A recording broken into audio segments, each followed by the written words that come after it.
По улиците на Хасково пътуват екологични електроавтобуси и тролеи. Предстои разширяване на транспортната схема, закупуване на нови електроавтобуси и изграждане на велосипедни пътища и велосипедни алеи там, където е възможно.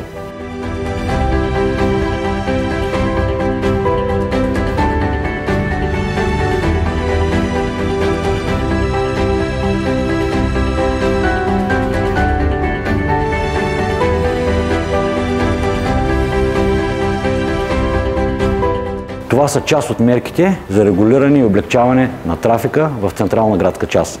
Вярвам, че Хасково може.